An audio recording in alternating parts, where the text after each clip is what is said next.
नमस्कार मित्रों, मैं आपके सामने उपेंद्र त्रिपाठी हिंदी के एक नए अध्याय में बोलियां का अध्याय लेके आया हूं। पिछली कक्षा में हम लोगों ने पढ़ा था अपभ्रंश के भेद, मुख्य बोलियां, उपभाषा और उपभाषा के बाद में बोलियां का अध्ययन किया था। किस उपभाषा के अंतर्गत कौन सी बोलियां आती हैं, कौन सी बोली का अपभ्रंश कौन सा है। आज हम लोग देखेंगे कि एक बोली में का क्षेत्र क्या है, एक बोली की विशेषता क्या है। कि एक पर्टिकुलर बोली से जो क्वेश्चन आपके आते हैं वहां से हम लोग अध्ययन करेंगे। जैसे एक आज आपके लेते हैं खड़ी बोली। खड़ी बोली की जो उपभाषा क्षेत्र है वो आता है पश्चिमी हिंदी। खड़ी बोली का उपभाषा क्षेत्र आता है पश्चिमी हिंदी, और पश्चिमी हिंदी आता है और इसका अपभ्रंश सौर सैनी था। हमने आप लोगों को बताया भी था कि इसका अपभ्रंश सौर सैनी था। और खड़ी बोली का एक जो नाम आता है वो नाम आता है एक कौरवी। खड़ी बोली का एक नाम आता है कौरवी, और कौरवी नाम जो दिया गया था वो राहुल सांकृत्यायन ने दिया था। किसने दिया था साथियों? राहुल सांकृत्यायन ने। राहुल सांकृत्यायन ने दिया था।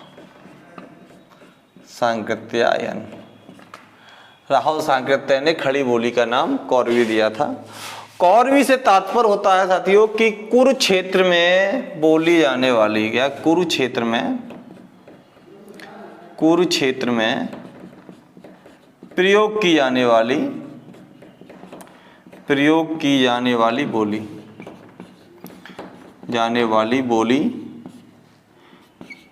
क्या कहलाती है?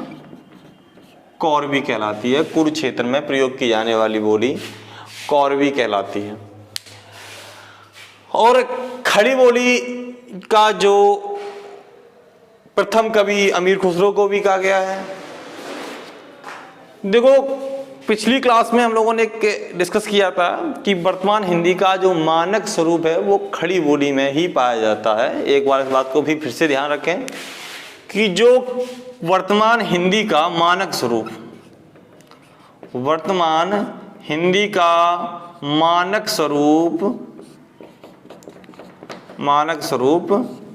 खड़ी बोली में पाया जाता है। किसमें पाया जाता है? खड़ी बोली में पाया जाता है। वर्तमान हिंदी का मानक स्वरूप खड़ी बोली में ही क्या पाया जाता है। क्योंकि यहां पर एक चीज और आती है बात आपकी कि खड़ी बोली में जो शब्द का आकारांत होता है, शब्द का क्या होता है? आकारांत होता है। आकारांत से मतलब होता है जैसे नाकाड़ा में प्रयोग हो जाओ ना, जैसे खाना को खाना कहते हैं, जाना को जाना कहते हैं, और को हौर कहते हैं, उसका को विष्का शब्दों का प्रयोग करते हैं। इस प्रकार की जो शब्दावली प्रयोग करते हैं वो खड़ी बोली की शब्दावली प्रयोग की जाती है मित्रों। तो खड़ी बोली का जो कौरवी नाम था राहुल सांकृत्यायन के द्वारा दिया जाता था। अब जहां पर क्वेश्चन बनते हैं, यहां पर देखते हैं खड़ी बोली में कि खड़ी बोली का जो क्षेत्र है, खड़ी बोली का जो क्षेत्र पूछा जाता है, हम लोग एक क्षेत्र को डिस्कस करेंगे। क्षेत्र में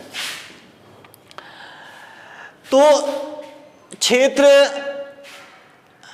पश्चिमी उत्तर प्रदेश का जो आता है, पश्चिमी उत्तर प्रदेश में एक जिला जो आता है उसको हम लोग विस्तार से समझेंगे। एक जिला पश्चिमी उत्तर प्रदेश में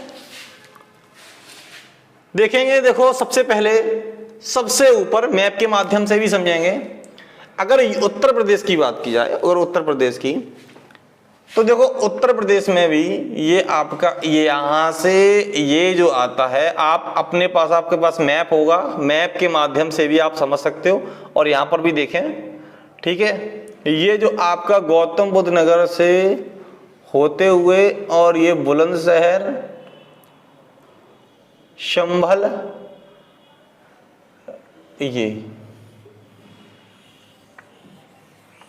उत्तर प्रदेश का ये क्षेत्र जो आता है ये खड़ी बोली का क्षेत्र साथियों। और इसके उत्तर प्रदेश के अलावा भी दिल्ली का भी काफी क्षेत्र आ जाता है और उत्तराखंड के देहरादून का मैदानी भाग तक खड़ी बोली का प्रयोग किया जाता है। अब अगर उत्तर प्रदेश में से बात करते हैं तो एक एक जिले को समझते हैं। क्वेश्चन यहाँ से ऐसे आ जाता है कि निम्न में से खड़ी बोली का क्षेत्र है, 4 ऑप्शन दिए गए होंगे, उसमें से एक खड़ी बोली का क्षेत्र होता है और 3 नहीं होते हैं। या क्वेश्चन आ जाता है कि निम्न में से कोई खड़ी बोली का क्षेत्र नहीं है, तो जिसमें दे दिया गया कि एक क्षेत्र दिया गया मतलब नहीं वाला होगा, बाकी 3 क्षेत्र दिए गए होते हैं। यहाँ से आपके बहुत सारे क्वेश्चन और कई एग्जाम में अक्सर पूछे ही जाते हैं। ठीक है, तो ये बहुत ही इंपॉर्टेंट टॉपिक है आपके लिए साथियों। अब देखते हैं कि पहला एक आता, जैसे आपका एक आता सबसे ऊपर देखते हैं डिस्ट्रिक्ट सहारनपुर। ठीक है, जो क्षेत्र आपका आता है सहारनपुर, सहारनपुर, सहारनपुर, सहारनपुर क्षेत्र जो आपका आता है ये खड़ी बोली का क्षेत्र उत्तर प्रदेश का पश्चिमी है।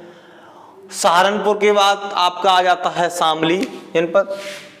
कौन सा जनपद आ जाता है?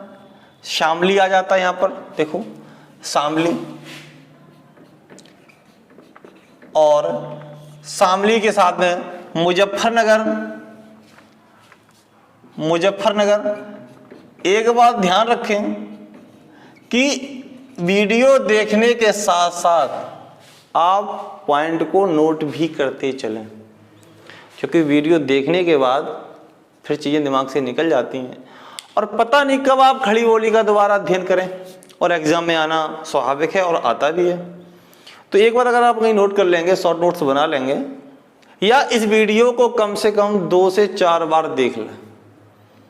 जब वीडियो को 2 से 4 बार देख लेंगे तो आपको बिल्कुल क्लियर हो जाएगा। ठीक है, तो देखो ये आपका आता है सहारनपुर, ये आता है आपका शामली, और ये आता है मुजफ्फरनगर। फिर देखो ये साथ में पास में आता है इसका बिजनौर। देखो बिजनौर, बिजनौर, और यहां पर देखो बिजनौर, और ये आता है आपका मेरठ। देखो मेरठ और बिजनौर, यहां पर भी आप एक बात समझ लें कि एक खड़ी बोली मेरठ की कही जाती थी और एक बिजनौर की, मतलब कुरुक्षेत्र वाला सीन आपका यहीं पर आता है।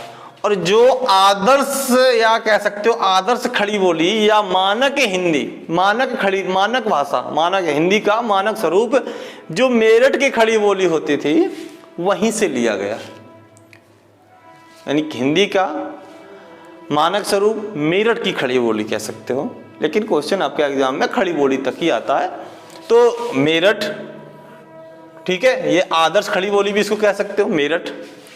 अब मेरठ के साथ में देखो यहाँ पे आपके और जनपद लगे हुए हैं, हापुड़। ठीक है, तो हापुड़, हापुड़, और हापुड़ के साथ में अमरोहा और मुरादाबाद। अमरोहा, अमरोहा और मुरादाबाद,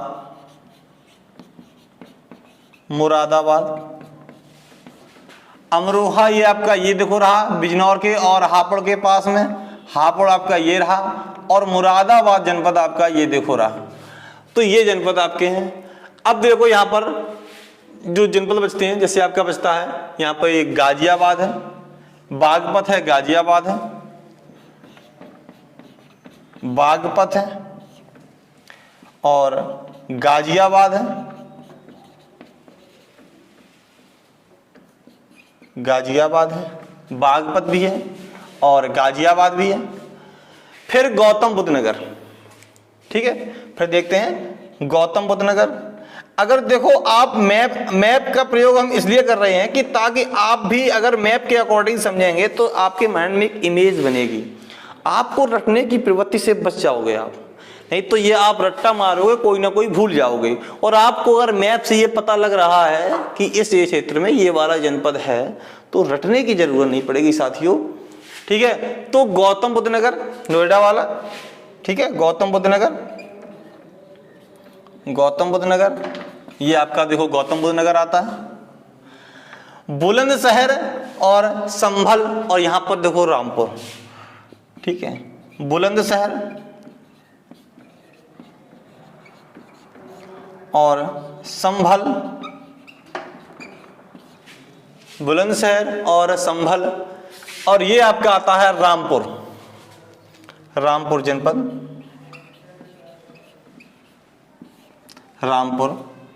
तो साथियों आपके ये उत्तर प्रदेश के क्षेत्र भी हो गए, और उत्तराखंड के जो यहाँ पर मैदानी भाग देहरादून तक आता है वह आपका खड़ी बोली का ही क्षेत्र होता है। दिल्ली का भी कुछ जगह आ जाती है इसमें। तो खड़ी बोली के जो उत्तर प्रदेश के जिले हैं वो आप देखें, सहारनपुर, शामली, मुजफ्फरनगर, बिजनौर, मेरठ, हापुड़, अमरोहा, मुरादाबाद, बागपत, गाजियाबाद, गौतम बुद्ध नगर, बुलंदशहर, संभल और रामपुर। ये जो जगह हैं ये सब खड़ी बोली के क्षेत्र आ जाते हैं, ये सब आ जाते हैं खड़ी बोली के क्षेत्र आ जाते हैं।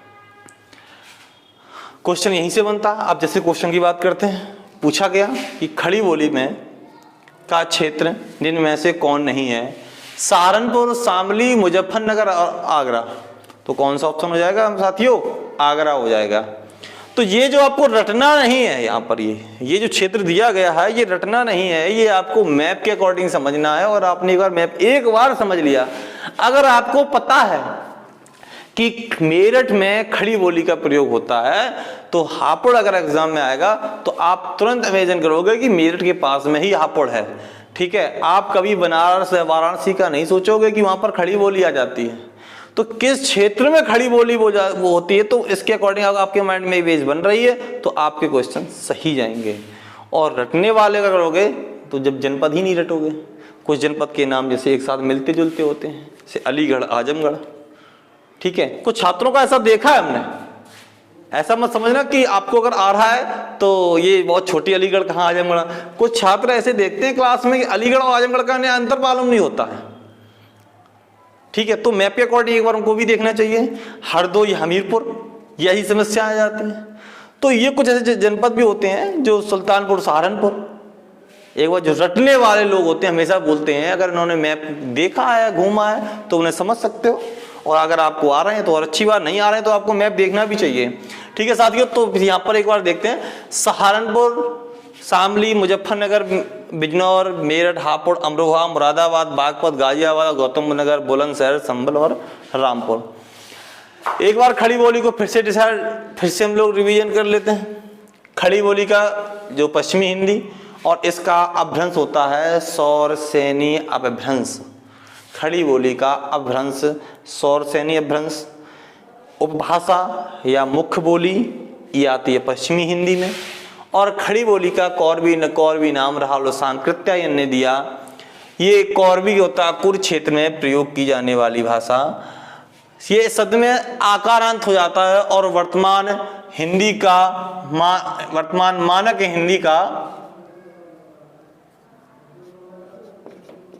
का स्वरूप खड़ी बोली में ही पाया जाता है। और खड़ी बोली के जैसे प्रथम कवि या खड़ी बोली का प्रथम साहित्य प्रिय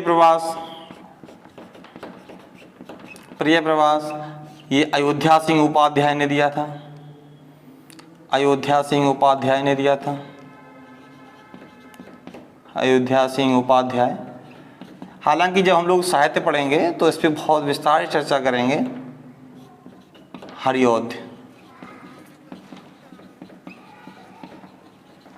तो साथियों आज आप लोगों ने मैप के माध्यम से खड़ी बोली का क्षेत्र समझा और यहाँ से बहुत सारे क्वेश्चन आते हैं। उम्मीद है कि आप वीडियो को एक से अधिक बार देखेंगे। जितनी बार वीडियो देखेंगे उतनी बार आपका कंप्लीट होता जाएगा। ठीक है दोस्तों, जय हिंद।